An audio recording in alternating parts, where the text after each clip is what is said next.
Hello, in this video, I'll show you how I created this fine art photograph using a handmade doll.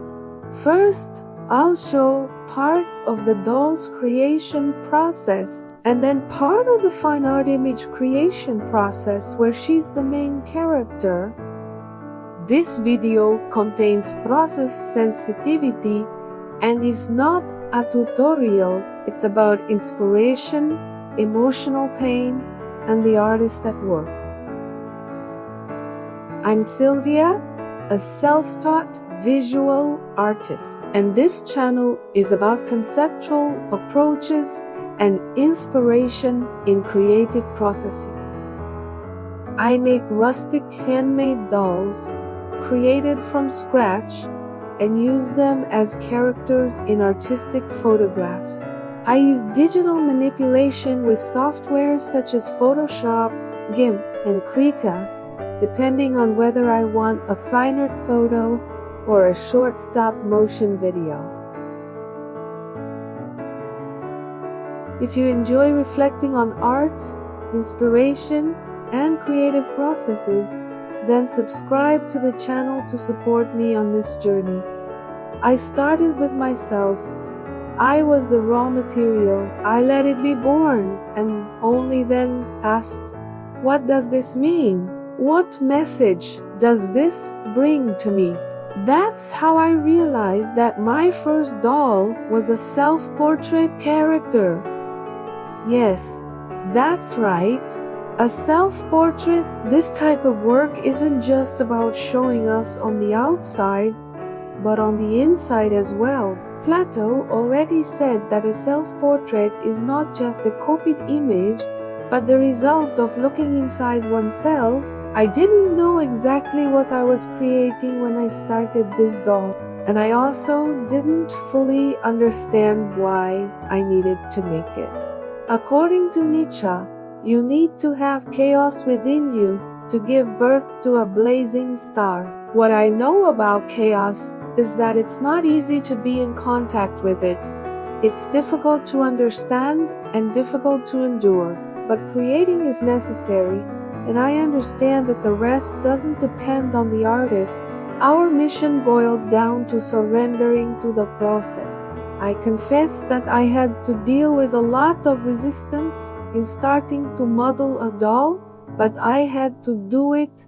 If I waited to understand the inspiration, I would never have started. So I had to assume that action must precede meaning when it comes to creating.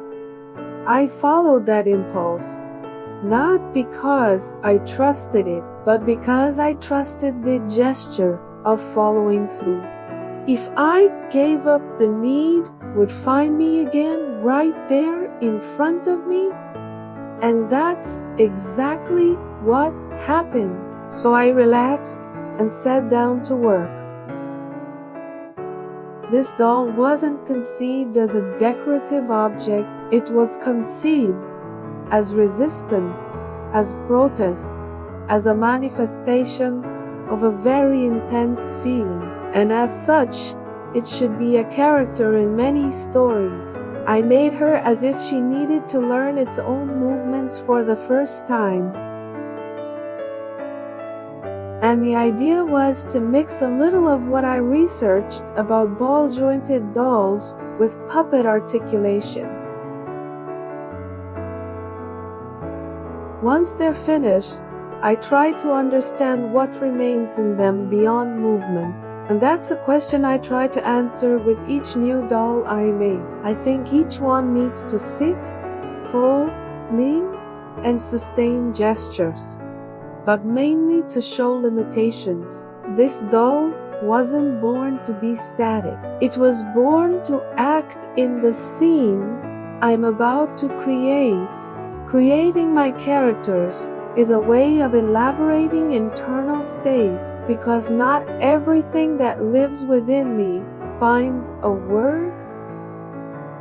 The sculpture shows a weight in the body that leans to one side or the other, a shoulder more drooping on one side than the other, a knee that never bends to anything or anyone.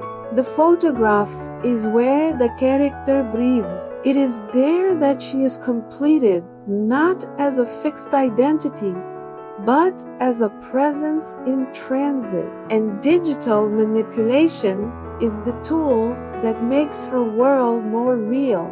The idea for this fine art photograph is to place her submerged in water, in a world that is being gradually flooded, and where it is necessary to learn to breathe underwater.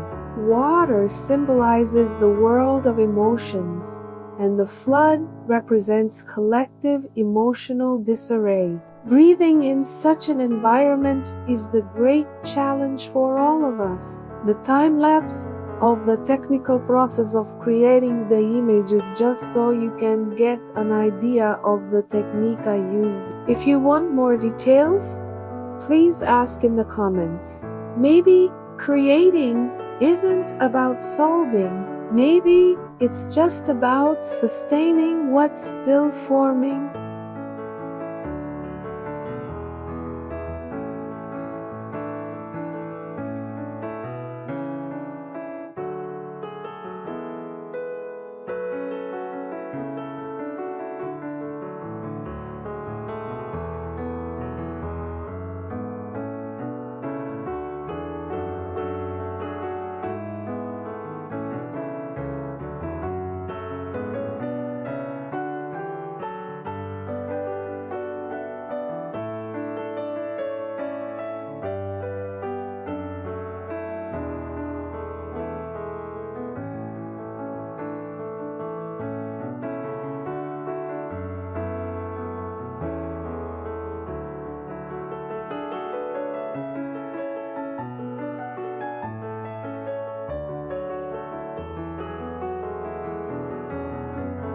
If you've watched this far, then this video touched you in some way. So leave a like and help me give foundation to this channel.